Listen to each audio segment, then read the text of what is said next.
Hello student, मेरा नाम प्रशांत रघुवंशी है और आपके यूट्यूब चैनल प्रशांत रघुवंशी पे मेरा स्वागत है हमेशा की तरह।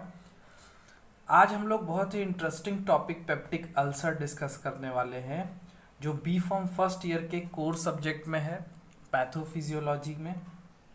और इसके अलावा बी फॉर्म थर्ड ईयर में फार्माकोलॉजी पढ़ना है, drug acting on peptic ulcer, जो 90% पैथोजेनेसिस से ही रिलीवेंट करता है। इसके अलावा डिप्लोमा सेकेंड ईयर में भी ये काफ़ी इम्पॉर्टेंट टॉपिक है। नर्सिंग, पैरामेडिकल और एमबीबीएस में भी आप इसको पढ़ते हैं।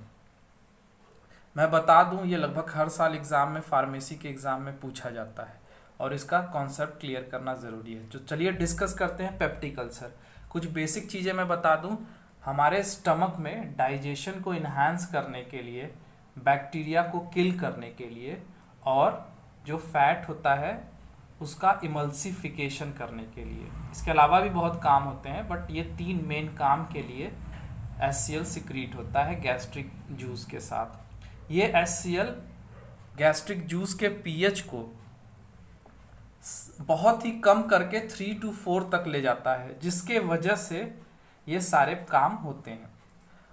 अब ऐसे में 3 to 4 pH पे हमारा स्टमक खुद और इंटेस्टाइन का फर्स्ट पार्ट ड्यूडेनम भी डैमेज हो सकते हैं। तो हमारे स्टमक को प्रोटेक्ट करने के लिए एक लेयर प्रेजेंट होती है जिसको म्यूकस सेल लेयर कहते हैं। ये एक चिपचिपा म्यूकस नाम का सब्सटेंस बनाती है जो स्टमक को प्रोटेक्ट करता है। तो या तो HCl का सिक्रीशन ज़्यादा हो जाए या फिर म्यूकस लेयर से बनने वाले म्यूकस कम बने, वीक हो जाए। ऐसे दोनों कंडीशन में क्या होगा, ये जो HCl है ये हमारे स्टमक और ड्यूडेनम, इंटेस्टाइन के फर्स्ट पार्ट ड्यूडेनम को डैमेज कर सकता है। इसके अलावा ये HCl अगर ऊपर गया, GERD gastro oesophageal reflux disorder होता है, उसमें बार बार वॉमिटिंग जैसी फीलिंग होती है, उसके थ्रू अगर ये HCl स्टमक से उठ करके ऊपर ईसोफेगस में गया तो उसको भी डैमेज कर सकता है। और ये HCl अगर वहाँ पे डैमेज करेगा, अल्सर कॉज करेगा, वुंड कॉज करेगा, तो इसी ओवरऑल अल्सर को, जो एलिमेंट्री कैनाल में 3 जगह ईसोफेगस, ड्यूडेनम और स्टमक में हो सकता है, इस कंडीशन को पेप्टिक अल्सर कहते हैं। तो चलिए आइए स्टार्ट करते हैं introduction. Ulcer is damage of mucosal lining and internal layer. तो म्यूकोसल लाइनिंग, लाइनिंग का मतलब होता है internal layer, protecting internal layer जो होती है उसको लाइनिंग कहते हैं। कहीं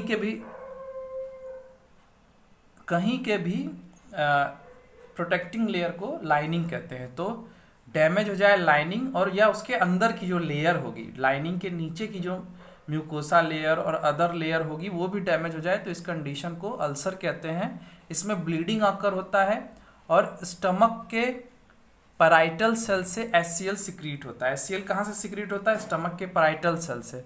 तो या तो ओवर प्रोडक्शन हो जाए HCl के सिक्रीशन का, या वीक हो जाए प्रोटेक्टिंग लेयर, जो कि म्यूकोसल सिक्रीशन लेयर है, म्यूकोसल लेयर है, म्यूकस लेयर है, वो वीक हो जाए, म्यूकस अच्छा ना बने, अनहेल्दी म्यूकस बने, और या तो HCl का प्रोडक्शन ज़्यादा हो जाए। इन दोनों केसेस में जो डैमेज होगा, जो अल्सर होगा, उसी को गैस्ट्रिक अल्सर या ड्यूडेनल अल्सर कहते हैं। अगर स्टमक में हो रहा है तो gastric ulcer, otherwise duodenal ulcer अगर ड्यूडेनम में हो रहा है। अगर ईसोफेगस में हो रहा है तो ईसोफेगल अल्सर, मैं ऑलरेडी बता चुका हूँ। अब देखिए, इसमें सबसे इंपॉर्टेंट है एसिड का सिक्रीशन मैकेनिज्म, कैसे एसिड सिक्रीट होता है। तो स्टूडेंट आप देख रहे हैं, ये पैराइटल सेल है। इस पैराइटल सेल से H+ और Cl- 2 अलग अलग चैनल से निकलते हैं। ध्यान दीजिएगा, पैराइटल सेल से HCl बनता है, लेकिन ये मत सोचिएगा उसमें बन के रखा रहता है। क्यों? क्योंकि अगर पहले से HCl इसमें बन के रखा रहेगा तो पैराइटल सेल को ही डैमेज कर देगा। HCl एसिडिक नेचर का होता है, अल्सर कॉज करेगा तो पैराइटल सेल को ही डैमेज कर देगा। तो अलग अलग चैनल से H+ और Cl- रिलीज होते हैं एक साथ, और बाहर दोनों जुड़ करके HCl बनाते हैं। ये HCl म्यूकोसल लेयर को डैमेज कर सकता है। यहाँ मैंने प्लस साइन से दिखाया है, ये HCl म्यूकोसल लेयर को डैमेज कर सकता है। अब देखिए, इस पैराइटल सेल को इंटरनल कौन कौन से फैक्टर गवर्न करते हैं? गैस्ट्रिन। गैस्ट्रिन एक हार्मोन है जो गैस्ट्रिन नाम की सेल से ही जो स्टमक में होती है रिलीज होता है। ये गैस्ट्रिन पॉजिटिव साइन से मैंने दिखाया है, पैराइटल सेल को स्टिमुलेट करता है HCl बनाने के लिए। इसके अलावा ये गैस्ट्रिन स्टिमुलेट करता है मास्ट सेल नाम की दूसरी सेल को, जो इन्फ्लामेशन और एलर्जी में रोल प्ले करती है। ये मास्ट सेल हिस्टामाइन नाम का सब्सटेंस बनाती है। ये हिस्टामाइन जाके स्टिमुलेट करता है पैराइटल सेल को, यानी गैस्ट्रिन डायरेक्टली पैराइटल सेल को भी स्टिमुलेट करता है HCl बनाने के लिए, और मास्ट सेल को स्टिमुलेट करता है, जिसके बाद हिस्टामाइन रिलीज होता है। हिस्टामाइन जाके स्टिमुलेट करता है पैराइटल सेल को HCl बनाने के लिए। अब इसके अलावा वेगस नर्व, ये वो नर्व है जो आपके ऑटोनॉमिक नर्वस सिस्टम के पैरासिम्पैथेटिक नर्वस सिस्टम का पार्ट है। फर्स्ट ईयर के बच्चों को अगर ये नहीं समझ में आ रहा होगा तो ये बस इतना समझ लें, ऑटोनॉमिक नर्वस सिस्टम जो हमारे बॉडी का ऑटोनॉमिक नर्वस सिस्टम होता है, ऑटोमेटिक नर्वस सिस्टम होता है, उसके जरिए HCl के सिक्रीशन को बढ़ाया जाता है। अगर कहीं HCl कम हो जा रहा है या कोई दिक्कत हो रही है तो vagus nerve overall parietal cell पे काम करके HCl का सिक्रीशन बढ़ाती है, और वेगस नर्व के जरिए एसिटाइल कोलिन नाम का न्यूरोट्रांसमीटर पैराइटल सेल पे काम करके HCl के सिक्रीशन को बढ़ाता है। चलिए, इसके अलावा प्रोस्टाग्लैंडिन नाम का एक केमिकल बनता है, ये भी हिस्टामाइन जैसा ही एक समझ जाइए ऑटोक्वाइड है। ऑटोक्वाइड आप थर्ड ईयर के बच्चे जानते होंगे, फर्स्ट ईयर के बच्चे नहीं जानते। ऑटो यानी सेल, क्वाइड यानी हीलिंग, तो बॉडी में ही बनने वाला कुछ ऐसा जो हमारी बॉडी को हील करता है घाव से, वुंड से, अल्सर से, तो उसको ऑटोक्वाइड कहते हैं। तो प्रोस्टाग्लैंडिन एक अच्छा ऑटोक्वाइड है, यहाँ पे तो अच्छा ही है। ये क्या करता है? निगेटिव साइन से मैंने दिखाया है, ये HCl के सिक्रीशन को रोकता है, पैराइटल सेल को रोकता है HCl बनाने से। तो याद रखिए, गैस्ट्रिन बढ़ाएगा HCl, मास्ट सेल बढ़ाएगा HCl के सिक्रीशन को, वेगस नर्व बढ़ाएगी HCl के सिक्रीशन को, और प्रोस्टाग्लैंडिन HCl के सिक्रीशन को रोकेगा। अब एक्सटर्नल फैक्टर की बात करते हैं। हेलिकोबैक्टर पाइलोरी एक बैक्टीरिया है जो ग्राम निगेटिव बैक्टीरिया है। ये गैस्ट्रिन के सिक्रीशन को बढ़ा देगा, तो ये पूरा प्रोसेस बढ़ जाएगा, HCl ज़्यादा बनेगा। इसके अलावा हेलिकोबैक्टर पाइलोरी म्यूकोसल लेयर को भी डैमेज करेगा खुद। ये HCl जो ज़्यादा बनेगा ये तो म्यूकोसल लेयर को डैमेज करेगा, हेलिकोबैक्टर पाइलोरी खुद भी म्यूकोसल लेयर को डैमेज करेगा। इसके अलावा कुछ दवाइयाँ जैसे non steroidal anti inflammatory drugs, ये वो दवाइयाँ हैं जिसमें पैरासीटामोल, आइब्रूप्रोफेन, ये सारी दवाइयाँ आती हैं। ये प्रोस्टाग्लैंडिन को सप्रेस कर देती है, इसको दबा देती है। देखिए निगेटिव साइंस को मैंने दिखाया है। तो अगर NSAIDs लिया जा रहा है ज़्यादा तो ये प्रोस्टाग्लैंडिन को दबा देगा, सप्रेस कर देगा, जिसकी वजह से प्रोस्टाग्लैंडिन अगर नहीं बना या कम बना तो ये पैराइटल सेल को रोकेगा नहीं HCl बनाने से, HCl ज़्यादा बनेगा और म्यूकोसल डैमेज होगा। ठीक है, तो चलिए स्क्रीनशॉट लेना है तो आप ले लीजिए इसका। अब इसके बाद हम लोग चलते हैं नेक्स्ट स्लाइड पे। चलिए, तो पैथोजेनेसिस की बात करते हैं। पैथोजेनेसिस में आप देख रहे हैं ओवरऑल पैथोजेनेसिस को दो फैक्टर में डिवाइड किया गया है, इरिटेंट या सेलेक्टेड एग्रेसिव एजेंट या अल्सर इनहांसिंग फैक्टर। परेशान मत होइए, ये वो फैक्टर हैं जो HCl के सिक्रीशन को बढ़ा देंगे। ओवरऑल इनको इरिटेंट, एग्रेसिव या अल्सर इनहांसिंग फैक्टर्स कह सकते हैं। दूसरे साइड है डिफेंस मैकेनिज्म, ये वो हैं या अल्सर से प्रोटेक्ट करते हैं, अल्सर प्रोटेक्टिंग मैकेनिज्म कहते हैं। इरिटेंट फैक्टर में गैस्ट्रिक एसिड और पेप्सिन है। पेप्सिन जो है, यहाँ पे पेप्सिन मेंशन है, पेप्सिन जो है चीफ सेल नाम की एक अलग सेल होती है। जैसे गैस्ट्रिन के लिए गैस्ट्रिन सेल थी, याद करिए पीछे वाले पेज पे हमने देखा था, तो चीफ सेल नाम की एक अलग सेल होती है, वहां से पेप्सिन नाम का हार्मोन सिक्रीट होता है, एंजाइम, सॉरी हार्मोन नहीं, एंजाइम सिक्रीट होता है। ये क्या करता है? ये प्रोटीन का डाइजेशन करता है, पेप्सिन प्रोटीन का डाइजेशन करता है। तो HCl के साथ पेप्सिन भी प्रोटीन को बहुत तेजी से डाइजेस्ट करता है। तो अगर पेप्सिन और HCl दोनों ज़्यादा बन रहे हैं और म्यूकोसल लेयर डैमेज हो चुकी है, तो हमारा स्टमक भी तो प्रोटीन का बना हुआ है, हमारा इंटेस्टाइन भी तो प्रोटीन का बना है, मसल्स ही है, मसल्स तो प्रोटीन होते हैं, तो हमारे स्टमक को ही डैमेज कर देगा। तो गैस्ट्रिक एसिड और पेप्सिन का ज़्यादा प्रोडक्शन हेलिकोबैक्टर पाइलोरी हमने देखा पीछे कैसे हेलिकोबैक्टर पाइलोरी क्या कर रहा था, एसिड के सिक्रीशन को बढ़ा दे रहा था, एनासाइड्स प्रोस्टाग्लैंडिन को सप्रेस करके। ये सब हम अभी डिटेल में डिस्कस करने वाले हैं। डिफेंस मैकेनिज्म की बात करें तो जो सुपरफिशियल जेल लेयर है या म्यूकस लेयर, जेल यानी म्यूकस लेयर, ये प्रोटेक्ट करती है। प्रोस्टाग्लैंडिन प्रोटेक्ट करता है। इपिथीलियल सेल म्यूकस लेयर या म्यूकस बनाने वाली लेयर के नीचे की लेयर है जो कवरिंग इपिथीलियम, हर जगह देखिए हर ऑर्गन को कवर करने के लिए इपिथीलियल सेल प्रेजेंट रहती है। लेकिन यहाँ स्टमक के इपिथीलियल सेल में खास बात होती है जिसको अभी हम लोग आगे जब इसको डिस्कस करेंगे। फिर म्यूकोसल सेल रिन्यूअल, कहीं ना कहीं तो थोड़ा बहुत डैमेज होगा ही, उसका रिन्यूअल का जो प्रोसेस होता है वो कहीं ना कहीं प्रोटेक्ट करता है अल्सर से। तो रिन्यूअल, म्यूकोसल सेल में जो ऑलरेडी डैमेज हुआ है उसके रिन्यूअल का प्रोसेस। इसके अलावा म्यूकोसल ब्लड फ्लो, देखिए जितना ज़्यादा ब्लड का फ्लो होगा म्यूकोसल लेयर में उतना कम चांसेस होंगे अल्सर के। इसको अभी हम लोग आगे डिस्कस करेंगे क्योंकि ब्लड अपने आप में एसिड को न्यूट्रलाइज करने की कैपेसिटी रखता है। ब्लड में बाइकार्बोनेट आयंस प्रेजेंट रहते हैं और ब्लड खुद ज़्यादा से ज़्यादा एसिड को अपने साथ ले जाता है जिससे एक पर्टिकुलर जगह स्टमक और ड्यूडेनम में एसिड एक्यूमुलेट नहीं होता है तो अल्सर कॉज नहीं करता है। अब ये जनरल स्ट्रक्चर है, आप देखिए ईसोफेगस है, ये ड्यूडेनम है, gastric ulcer, duodenal ulcer, oesophageal ulcer भी आप यहाँ कहीं दिखा सकते हैं जो मैंने बताया था। इन 3 जगहों पे अल्सर होते हैं। नॉर्मली गैस्ट्रिक अल्सर जो लेसर कर्वेचर है, ये लेसर कर्वेचर में ज़्यादा होता है। आप इसको लिख लीजिए, एनाटॉमी के वीडियो में मैं आपको दिखाऊंगा लेसर कर्वेचर कहाँ होता है। एनाटॉमी फिजियोलॉजी का वीडियो अलग होता है, पैथोफिजियोलॉजी में उसको इंक्लूड करने पे लेंथ बहुत लंबी हो जाएगी वीडियो की। तो लेसर कर्वेचर में मेनली होता है। चलिए अगले पेज पे चलते हैं। आप स्क्रीनशॉट लेना हो तो पॉज करके स्क्रीनशॉट ले लीजिए। बहुत अच्छा नोट्स तो नहीं है बट जो भी है आप शॉर्ट में अच्छा है, आप इसको स्क्रीनशॉट लेकर के नोट डाउन कर लेंगे तो आपका अपना नोट्स बन जाएगा। एग्जाम में भी आपको ऐसे ही लिखना है। तो चलिए सबसे पहले डिफेंस मैकेनिज्म, वो मैकेनिज्म जो एसिड से बचा रहा था उनको डिस्कस करते हैं। बचाने वाला हमेशा मारने वाले से बड़ा होता है, तो पहले जो बड़ा है उसको डिस्कस करते हैं। चलिए, तो डिफेंस मैकेनिज्म में पहला क्या था, सुपरफिशियल जेल लेयर, जेल यानी mucus layer.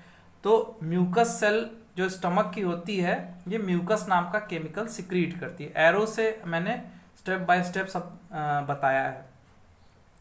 Layer over lining, ये म्यूकस की लेयर लाइनिंग जो इपिथेलियल सेल की लाइनिंग है या कवरिंग लेयर है उसके ऊपर एक लेयर बना लेती है। Retain bicarbonate secrete by surface epithelial cell, तो यहाँ पे जो इपिथेलियल सेल जो है, कवरिंग इपिथेलियल सेल जो है वो जो बाइकार्बोनेट सिक्रीट करती है उसको ये म्यूकस ट्रैप करके रखता है। इसके अलावा ब्लड के थ्रू भी बीच बीच में या बीच बीच में क्या, ब्लड जब भी आता है अपने साथ बाइकार्बोनेट लेके आता है और इस बाइकार्बोनेट को भी ये म्यूकस की लेयर अपने साथ मिला के रखती है। अब बाइकार्बोनेट करता क्या है, आपको पता होगा बाइकार्बोनेट बेस है और बेस एसिड को न्यूट्रलाइज कर सकता है। ये बाइकार्बोनेट कैल्शियम बाइकार्बोनेट हो सकता है। जब एसिडिटी हो जाती है तो बाहर से हमको बाइकार्बोनेट दिया जाता है इनो के फॉर्म में, ठीक है। तो चलिए, इसके अलावा क्या होता है, जब भी बाइकार्बोनेट म्यूकस की लेयर ये सब प्रेजेंट रहेंगे तो पीएच को 7 के अप्रॉक्स ले जाएंगे, मेंटेन रखेंगे। सिर्फ जब डाइजेशन होता है, हम खाना खाते हैं, उस वक्त थोड़े समय के लिए पीएच 4 होना चाहिए। अदरवाइज पीएच जो है वो बहुत एसिडिक नहीं होना चाहिए, 7 के आसपास होना चाहिए, नहीं तो अल्सर हो जाएगा। तो यही सुपरफिशियल जेल लेयर इसको रिटेन करती है, मेंटेन करती है। अब म्यूकस की बात करें तो 95% म्यूकस या म्यूसिन, म्यूकस का जो प्रोडक्ट है उसको म्यूसिन कहते हैं, मेन प्रोडक्ट। इसमें 95% म्यूसिन होता है और 5% में वाटर और सॉल्ट होते हैं। तो ये जो म्यूकस है इसका जो म्यूसिन होता है ये ग्लाइकोप्रोटीन होता है और 5% में वाटर और सॉल्ट में बाइकार्बोनेट मैंने बता ही दिया होते हैं। अब क्या खास बात होती है कि ये इतना अच्छा लेयर बनाता है, ये होती है पॉलीमराइजेशन। पॉलीमराइजेशन के जरिए ये आपस में एक दूसरे से चिपकते हैं और इसी वजह से एक प्रोटेक्टिव लेयर बना लेते हैं। जैसे आप देखे होंगे किसी पराठे के ऊपर तेल की लेयर बिछ गई या किसी चीज़ की लेयर बिछ गई, वैसे ही एक मोटी लेयर बना लेते हैं ताकि HCl और पेप्सिन डैमेज ना कर सके। अगला फैक्टर है प्रोस्टाग्लैंडिन। प्रोस्टाग्लैंडिन जो होता है वो गैस्ट्रिक म्यूकोसा लेयर से सिक्रीट होता है। ठीक है, कहाँ से सिक्रीट होता है? गैस्ट्रिक म्यूकोसा लेयर से। यहाँ मैं रिवाइज कर दूं, पेप्सिन चीफ सेल से सिक्रीट हो रहा है, गैस्ट्रिन सेल से सिक्रीट हो रहा है, और प्रोस्टाग्लैंडिन म्यूकोसा लेयर से ही सिक्रीट हो रहा है। प्रोस्टाग्लैंडिन कई होते हैं, पूरे बॉडी में बनते हैं, वेजाइना में भी बनते हैं, और भी जगहों पे बनते हैं, ब्रेन में बनते हैं। यहाँ पे जो खास प्रोस्टाग्लैंडिन बनते हैं उनको प्रोस्टाग्लैंडिन E2 और प्रोस्टाग्लैंडिन I2 कहते हैं। PGE2 और PGI2, इसको आप लिख लीजिए, मेंशन करिएगा, एग्जाम में अच्छे मार्क्स मिलेंगे। इनका सारे प्रोटेक्टिव मैकेनिज्म में रोल है, ये वर्सटाइल है। कैसे? ये पोटेंशियली डिक्रीज करते हैं एसिड के सिक्रीशन को, पहला काम, इसका आप 1-2 करके लिखते जाइए। दूसरा, इंक्रीज करते हैं बाइकार्बोनेट के प्रोडक्शन को। बाइकार्बोनेट का प्रोडक्शन इपिथेलियल सेल से और ब्लड के थ्रू जो बाइकार्बोनेट आते हैं उनके थ्रू हो रहा था, तो बाइकार्बोनेट का प्रोडक्शन बढ़ा दिया जाएगा तो भी एसिडिटी कम हो जाएगी। म्यूकस ब्लड फ्लो को बढ़ाते हैं, म्यूकस मेम्ब्रेन में जो ब्लड का फ्लो हो रहा है उसको ये बढ़ा देते हैं। इसके वजह से भी एसिडिटी कंट्रोल करने में हेल्प होगा। मैं कई बार बता चुका हूँ, ब्लड जो है अपने साथ बाइकार्बोनेट लाता है और HCl को अपने साथ दूर ले जाता है। एक्सेलरेट कर देते हैं अल्सर की हीलिंग को। जहाँ भी अल्सर हुआ है ऑलरेडी थोड़ा बहुत, वहाँ पे हीलिंग या घाव भरने का प्रोसेस फास्ट हो जाएगा प्रोस्टाग्लैंडिन के प्रेजेंस में। इनिबिट करते हैं मास्ट सेल को एक्टिवेट, इनिबिट करते हैं मास्ट सेल को एक्टिवेट होने से। मास्ट सेल अगर एक्टिवेट होगा तो आपको मैं ऑलरेडी डायग्राम में दिखा चुका हूँ, क्या होगा? हिस्टामाइन बनेगा। हिस्टामाइन क्या कर रहा था? पैराइटल सेल से ज़्यादा HCl बना रहा था, तो मास्ट सेल को इनिबिट करते हैं। इसके अलावा एक खास काम ये करते हैं, इसको अच्छे से समझिए। हमारे स्टमक में इन्फ्लामेशन हो सकता है और ड्यूडेनम में भी। ये होता कब है? नॉर्मली ज़्यादातर केसेस में, हालांकि कई मैकेनिज्म है, फिर भी ज़्यादातर केसेस में ल्यूकोसाइट या WBC जाके ब्लड वेसल्स की जो अंदर की लेयर है उसको इंडोथीलियम कहते हैं। ब्लड वेसल्स पे कहीं भी जो अंदर की लेयर होती है उसको क्या कहते हैं स्टूडेंट्स? इंडोथीलियम। तो ब्लड वेसल्स की इंडोथीलियम लेयर से जब WBC जाके चिपक जाएगा तो वहाँ पे प्लाक या इन्फ्लामेशन कॉज होगा। प्लाक बन सकता है, इन्फ्लामेशन कॉज हो सकता है। ये हर जगह इन्फ्लामेशन के मैकेनिज्म में ये इंपॉर्टेंट मैकेनिज्म है। तो प्रोस्टाग्लैंडिन ही वो केमिकल इंडोजीनस सब्सटेंस है जो बॉडी में बनता है और ये इन्फ्लामेशन को कम करता है या रोकता है। कैसे? ये ल्यूकोसाइट या WBC को चिपकने से रोक देता है।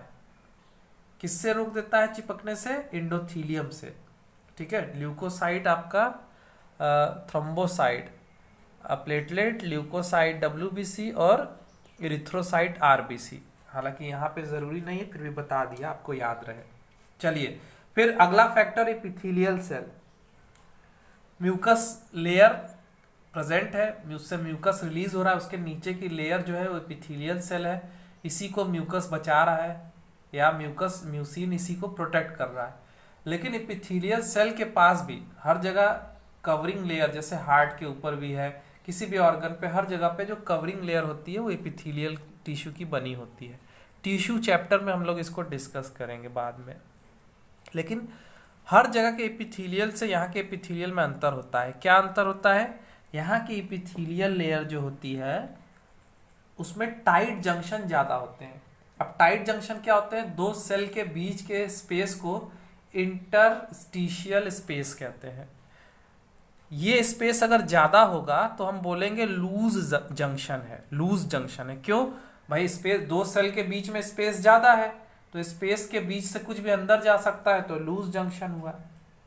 जब दो सेल बहुत इंटैक्ट वे में, बहुत टाइट वे में आपस में एक दूसरे से चिपकी रहती है, उनके बीच के, दो सेल के बीच में स्पेस कम होता है, तो बाहर से HCl या कोई भी सब्सटेंस, पेप्सिन, कुछ भी अंदर डीपर लेयर में नहीं जा सकता है। तो यहाँ पे याद रखिए स्टूडेंट्स, अगर कोई आपसे पूछा कि स्टमक की इपिथेलियल लेयर की खास बात क्या होती है, तो आप बताएंगे कि टाइट जंक्शन बहुत ही ज़्यादा होते हैं, जिसकी वजह से HCl या पेप्सिन या कोई भी अनवांटेड केमिकल अंदर के डीपर लेयर में नहीं जा सकता। फिर अगला फैक्टर है म्यूकोसल ब्लड फ्लो। मुझे पता है आप लोग थक रहे हैं, बस 2-3 मिनट का वीडियो और है। म्यूकोसल ब्लड फ्लो मैं ऑलरेडी बता चुका हूं, जब भी ये आपको दिख रहा होगा होपफुली, जब भी म्यूकोसल का ब्लड फ्लो बढ़ेगा तो एसिडिटी के चांसेस कम हो जाएंगे, क्योंकि ब्लड HCl को अपने साथ ले जाता है और बाइकार्बोनेट को वहां पे ले आता है, जो HCl को मिनिमाइज करता है, काउंटर बैलेंस करता है। तो म्यूकोसल ब्लड फ्लो कंट्रोल कैसे होता है? स्टमक के ब्लड वेसल्स की जो इंडोथीलियम लेयर होती है, देखिए स्टूडेंट सारे डायग्राम या हर चीज़ में बहुत डिटेल में एक्सप्लेन करूंगा तो 2 घंटे का लेक्चर हो जाएगा, फिर कोई देखेगा नहीं। तो मैं यहाँ शॉर्ट में बता रहा हूँ, इंडोथीलियल लेयर के ऊपर, ब्लड वेसल्स की इंडोथीलियल लेयर के ऊपर एनाटॉमी का बाद में वीडियो बनने वाला है। बट यहाँ आप समझ लीजिए, इंडोथीलियल वो लेयर है जो ब्लड वेसल्स में सबसे अंदर मौजूद होती है, और ये लेयर कंट्रोल करती है ब्लड वेसल्स के डायलेशन या कॉन्स्ट्रिक्शन को, डायलेशन को स्पेशली। तो इंडोथीलियल लेयर जो स्टमक की होती है, उसमें पोटेंट वेसोडाइलेटर, ब्लड वेसल्स को डायलेट करने वाला वेसोडाइलेटर सिक्रीट होता है, NO नाइट्रस ऑक्साइड, ये नो नहीं है, नाइट्रस ऑक्साइड है। और प्रोस्टासाइक्लिन, प्रोस्टासाइक्लिन भी प्रोस्टाग्लैंडिन की तरह एक ऑटोक्वाइड जैसा ही सब्सटेंस है। प्रोस्टासाइक्लिन और NO को आप लिख लीजिए, ये क्या करते हैं? ब्लड वेसल्स को डायलेट कर देते हैं, म्यूकोसल ब्लड वेसल्स को। वो ब्लड वेसल जो स्टमक के म्यूकोसल लेयर में ब्लड ला रहा है, जिससे ब्लड का फ्लो बढ़ जाएगा और उसके वजह से सारे एसिड न्यूट्रलाइज हो जाएंगे, बिकॉज बाइकार्बोनेट ज़्यादा आएगा और एसिड को अपने साथ ब्लड ले जाएगा वापस। चलिए लास्ट पेज पे चलते हैं। अब हम बात करेंगे बदमाश एजेंट्स की। बदमाश एजेंट यानी इरिटेटिंग एजेंट, यानी HCl के सिक्रीशन को बढ़ाने वाले। हालांकि बहुत सारे हैं, मेनली 3 एजेंट हम डिस्कस करने वाले हैं। पहला है हेलिकोबैक्टर पाइलोरी। हेलीकॉप्टर नहीं बच्चों, हेलिकोबैक्टर है। हेलिकोबैक्टर पाइलोरी एक ग्राम निगेटिव बैक्टीरिया है जो यूरिएज नाम का एंजाइम बनाता है। ये एंजाइम क्या करता है? इसको एसिड में जिंदा रहने के लिए लायक बना देता है। देखिए याद करिए, एसिड के फंक्शन में मैंने बताया था, एसिड फैट का इमल्सिफिकेशन करता है, डाइजेशन करता है। इसके अलावा बैक्टीरिया और सारे माइक्रोब्स जो खाने में मौजूद रहते हैं। भाई आप लोग जाते हैं सड़क के किनारे, खड़े होकर के लड़कियां गोलगप्पा खाती हैं, तो उस सड़क के किनारे वाली दुकान में जो खाने में बैक्टीरिया या सारी गंदगी जा रही है अंदर, उसको मारने का काम कौन कर रहा है? HCl ही कर रहा है। लेकिन ये बैक्टीरिया यूरिएज बना के बच जाता है HCl से। कैसे बच जाता है? यूरिएज नाम का जो एंजाइम है, ये यूरिया को, अब यूरिया हमारे सेल में बनता है, तो इस यूरिया को, ब्लड में मौजूद यूरिया को अमोनिया और कार्बन डाइऑक्साइड में कन्वर्ट कर देता है। अमोनिया है वो स्ट्रॉन्ग बेस है, तो जब स्ट्रॉन्ग बेस प्रेजेंट रहेगा तो एसिड कुछ नहीं कर पाएगा, एसिड न्यूट्रलाइज हो जाएगा, तो ये बैक्टीरिया आराम से एसिडिक मीडियम में जिंदा रहता है। अब कई बच्चे सोचेंगे सर ये तो अच्छी बात है, ये तो एसिडिटी को कम कर रहा है, तब कैसे ऑगमेंट करता है एसिडिटी को? तो यहाँ पहले ये समझिए बच्चों, जब भी एसिडिटी को कोई अनवांटेड फैक्टर कम करेगा तो तुरंत वेगस नर्व एसिडिटी को बढ़ा देगी, HCl के सिक्रीशन को बढ़ा देगा। ऑटोनॉमिक नर्वस सिस्टम जो ब्रेन से कंट्रोल होता है। फिर से बता दूं, जब भी कोई एक्सटर्नल फैक्टर एसिड के सिक्रीशन को कम करेगा, जैसे आप अच्छा भला मूड में थे और आपको स्ट्रेस हो गया, और स्ट्रेस की वजह से क्या हो जाएगा कि आपका एसिड का सिक्रीशन थोड़े समय के लिए कम होगा, आप खाना नहीं खाएंगे, तो ऐसे में भी वेगस नर्व उसको काउंटर बैलेंस करने के लिए HCl के सिक्रीशन को बढ़ा देगी। तो ये बैक्टीरिया जब HCl को तोड़ता है अपने अमोनिया से, तो वेगस नर्व क्या करता है? HCl के सिक्रीशन को कई गुना बढ़ा देता है और ये एक्स्ट्रा एसिड जो है डैमेज करना शुरू कर देता है। अब बैक्टीरिया इटसेल्फ खुद भी प्रोटीएज और लाइपेज नाम के, प्रोटीएज प्रोटीन को डाइजेस्ट करता है, लाइपेज लिपिड को डाइजेस्ट करता है। तो ये बैक्टीरिया खुद भी प्रोटीएज और लाइपेज एंजाइम बनाता है। क्यों बनाता है? ये इसके इंडोटॉक्सिन है। प्रोटीएज और लाइपेज के जरिए ही तो ये सेल को तोड़ेगा और उससे खाना लेगा और खुद को सर्वाइव करेगा, रिप्रोडक्शन करेगा। ठीक है, सर्वाइवल ऑफ द फिटेस्ट। तो आप समझिए बैक्टीरिया खुद भी प्रोटीएज लाइपेज बना के म्यूकोसल लेयर को डैमेज करेगा। इसको डिटेक्ट कैसे करते हैं? नॉर्मली जब हेलिकोबैक्टर पाइलोरी की वजह से एसिडिटी होती है या अल्सर होता है, एसिडिटी क्या अल्सर होगा तभी पता चलेगा, तो उसमें इन्फ्लामेशन बहुत होता है स्टमक में। और इसके अलावा स्वैब कल्चर के थ्रू भी डिटेक्ट करते हैं। एक पाइप डाल करके स्टमक के उस लेयर पे जहाँ पे अल्सर है वहाँ का थोड़ा सा म्यूकस और टिश्यूज निकाले जाते हैं, उनको कल्चर करके देखा जाता है कि क्या हेलिकोबैक्टर पाइलोरी प्रेजेंट है। चलिए, दूसरा मैकेनिज्म है gastric acid and pepsin. Helicobacter pylori infection decrease कर दे रहा था एसिड सिक्रीशन को इनिशियली, उसकी वजह से एसिड का प्रोडक्शन बढ़ जा रहा था पैराइटल सेल से बाद में। क्यों? वेगस नर्व की वजह से। इसके अलावा गैस्ट्रिन के सिक्रीशन को भी बढ़ा देगा। जब हेलिकोबैक्टर पाइलोरी कम कर देगा HCl को तो गैस्ट्रिन का सिक्रीशन भी बढ़ जाएगा। ये भी एक तरह का रिफ्लेक्स है। रिफ्लेक्स क्या होता है? एक तरह का होम्योस्टेसिस मैकेनिज्म है जो चीज़ों को काउंटर बैलेंस करता है। इसके अलावा चीफ सेल से पेप्सिन का प्रोडक्शन बढ़ जाएगा। अब ये क्यों बढ़ेगा समझिए। जब HCl बैक्टीरिया को नहीं मार पाएगा तो बैक्टीरिया को मारने के लिए चीफ सेल से पेप्सिन का प्रोडक्शन बढ़ जाएगा। पेप्सिन प्रोटीन को डाइजेस्ट करता है, ये इसलिए ज़्यादा बनेगा ताकि बैक्टीरिया के प्रोटीन को डाइजेस्ट कर दे। लेकिन बैक्टीरिया का प्रोटीन जितना डाइजेस्ट नहीं होगा उससे ज़्यादा तो हमारी म्यूकोसल लेयर और एपिथेलियल लेयर डैमेज होने लगेगी, क्योंकि हमारा स्टमक भी और हमारा इंटेस्टाइन भी तो प्रोटीन या मसल्स का बना है, मसल्स भी प्रोटीन होते हैं। तो ऐसे में क्या होगा कि म्यूकोसल लेयर डैमेज होने लगेगा फर्दर, और यहाँ पे बनने वाला चीफ सेल से बनने वाला पेप्सिन उल्टा हमको अल्सर कॉज कर दिया। तो हेलिकोबैक्टर पाइलोरी के प्रेजेंस में पेप्सिन का सिक्रीशन भी बढ़ जाता है। ऐसे नॉर्मली नहीं बढ़ता है अगर कोई स्पेसिफिक जेनेटिक डिसऑर्डर ना हो। चलिए, तीसरा फैक्टर एनएसएड्स हम लोग डिस्कस कर चुके हैं, मैकेनिज्म देख लेते हैं। प्रोस्टाग्लैंडिन बनाने के लिए एरिकडोनिक एसिड की जरूरत पड़ती है। एरिकडोनिक एसिड हमारे सेल म्यूकोसल सेल बनाती हैं। इनमें एक एंजाइम काम करता है, सॉरी हार्मोन काम करता है। एंजाइम हार्मोन गड़बड़ हो जा रहा है ना। चलिए, तो इसमें एक हार्मोन काम करता है।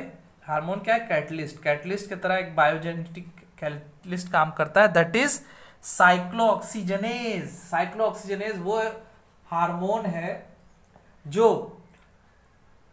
क्या करता है, फिर मैंने गड़बड़ कर दिया, ये एंजाइम है सॉरी।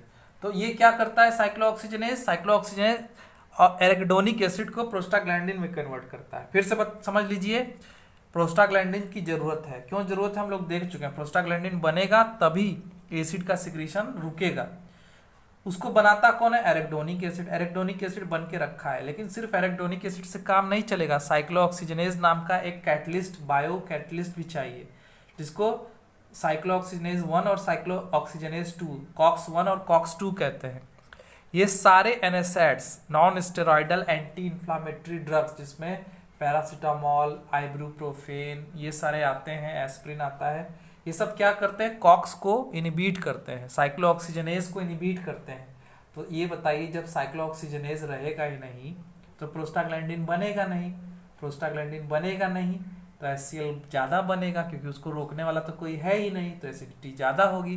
तो ये लेक्चर अब ख़त्म हो गया। आप लोग जाइए, नहाइए, धोइए, खाइए, बहुत थक गए होंगे।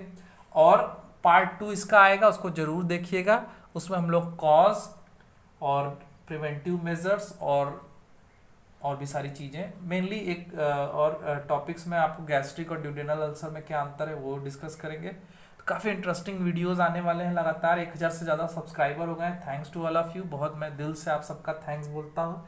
तो अगर आपने अभी तक मेरा चैनल सब्सक्राइब नहीं किया है तो इसको कर दीजिए, बेल आइकन दबा दीजिए ताकि आपको नोटिफिकेशन मिलता रहे। स्क्रीनशॉट ले लीजिए। अगर आपको और डिटेल में नोट्स चाहिए तो आप मेरा व्हाट्सअप नंबर लेके कांटेक्ट भी कर सकते हैं, जीपैट की तैयारी के लिए या अदर कॉम्पिटिटिव एग्जाम की तैयारी के लिए। और सबसे ज़रूरी चीज़, शेयर, कमेंट, लाइक ज़रूर करिए, शेयर करिए और लोगों को भी बताइए। चलिए, thank you very much, love you all.